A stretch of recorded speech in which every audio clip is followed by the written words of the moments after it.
Alex Neil, what was the most disappointing aspect of that performance today? Quite a few bits there, I think. We didn't compete well enough. So when you talk about winning headers, winning second balls, and if you don't turn up at this league in terms of competitiveness and fight your corner, it's always going to be difficult. And then we had plenty of the ball, but what we did with it wasn't good enough. So if you don't move it quick enough, you don't move it sharp enough, your touch isn't good enough. We turned over possession far too often. And to be honest, we're the makers of our own downfall. We spoke about the ball at the back post prior to the game. We got done with that with the first one. The second one, Stephen gives away a needless penalty. And then the third one, Alex Tetty misplaced pass and puts them straight through. And you can't sort of legislate for that. But if you look at across our 11, and even the guys that come on, how many actually performed to a level which is satisfactory for them, I don't think you'll have many, if any. You mentioned there the manner of the goals that you conceded, and you spent a lot of last season talking about sloppy mistakes. You can't have expected to be talking about them in the Championship as well. No, it was basic stuff. If you don't get the basics right, which is win your headers, win your tackles and pass the ball to your mate, it's always going to be an issue. And I thought Birmingham, to be fair to them, I thought they stood up, they fought. The one thing I will say, generally when I go away from home, I normally go more solid and sort of go with my men and strong and powerful.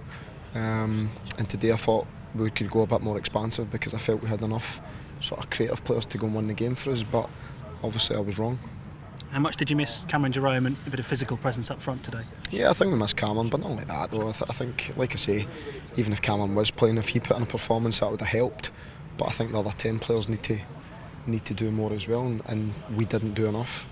You started by talking about the need to compete and be up for this in the Championship, and actually in all the games up to now you've been just that, but it wasn't there today, was it? Not from enough of the players, no.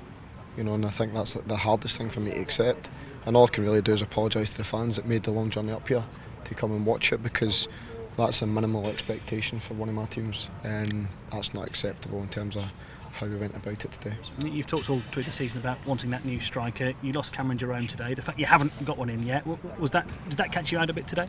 It doesn't help, but not only Cameron, I've got 7 players at the moment out injured, and you could argue that all 7 of them could be first team starters, but listen, it's no excuse, because the guys who took the pitch today had more than enough to go and win the game, and we just didn't perform well enough. I'll take responsibility for picking the team and also being more expansive and trying to go and sort of create and give us sort of more width in the team. But if you don't do the basics right, you don't, as I say, compete, you're always going to find it difficult.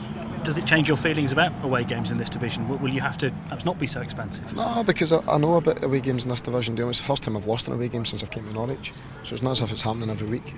And that's a learning curve for me. I probably need to go and stiffen it up a little bit more. But as I say, I thought we had enough of the ball to go and do things, and I would expect with the defensive players we've got to go and win our battles and go and defend our box. You talked about Nelson Oliveira yesterday. Is that deal still on course to be done? Yes. You're hoping obviously to have him in before the next game and the transfer window. Any others you're going to try for? Yeah, we've been trying. So when there's things to tell you, then I'll try and tell you. So, but until that's the case, obviously it's just speculation. You've only got a few days to sort things out. Does what happened today change your thinking? Does it alter your mind as to where you need to be looking in the shopping list? No, I think it's always been the same. I just think that when we've got 7 players out at the moment, the guys who have come in and got an opportunity today haven't done themselves any justice at all. Thanks, Alex.